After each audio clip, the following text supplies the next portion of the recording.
Hello, this is Goku for the Sim1, and I'm back this time to do a pitch video. This one is on Metroid. I did a couple of these in the past. They will be linked below. One was a pitch video that's not necessarily fall in any particular area, but just my thoughts on an idea of a Metroid game. And the other one was an idea of what if you do a Metroid Prime style game, but a remake of the first game. This one is a pitch video of the future of Metroid after Fusion, after the latest chapter. What would I do with that? So with that all said, let's actually get into the pitch video. So this will have spoilers throughout of Metroid Fusion and probably the series as a whole. So if you don't want to know anything, don't watch this video, but I will be giving a few things here. But one of my problems with Fusion is it has this cool idea of Samus is infused with Metroid DNA. But it doesn't really go anywhere with that other than she gains some powers and some things affect her a little differently. And so this idea is actually going to take that idea and actually say that it's now starting to mutate her. As Metroids mutate, she's starting to mutate.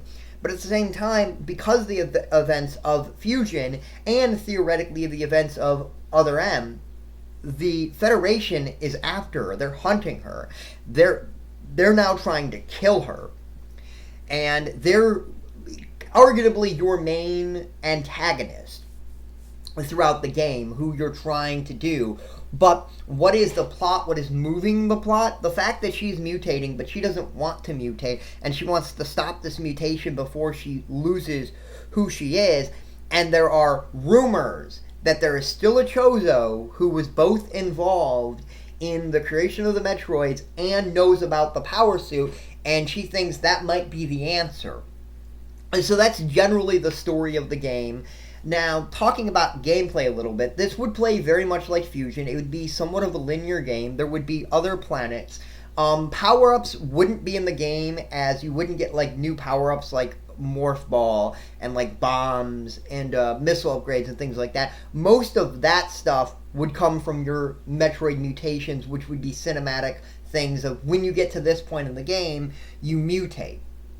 But there would still be power-ups in the form of energy tanks and things like that throughout the game. So that stuff would still exist because I thought about it. But you would start out at the exact same point, realistically around the same point that you ended in Fusion, but you would have about 10 energy tanks, you would have a decent amount of missiles, and you would have you would have all of the basic power-ups, but none of the really extreme ones. Now, boss-wise, some of the bosses would just be creatures that you find on these alien planets. There would be at least one or two Federation bosses, but they wouldn't be like troopers because you're mutating and no trooper should be able to take on just the normal power suit. And so the boss would probably be like a destroyer-class ship, like a gigantic warrior-type ship that would be attacking you. So that is the basic outline of the pitch. There are a few things I could add or I could take away, but this is just my general idea. I don't necessarily think this is going to be. It would be on the 3DS. And so please below, leave your comments, tell me what you think. Tell me if you like the ideas, tell me if you don't like the idea. Tell me some ideas that you would add to this. Do you think this has merit, but maybe you would tweak a couple things here and there? I'd love to know your ideas about this. So this was Goku for the Sim1, and I'll see you next time, YouTube.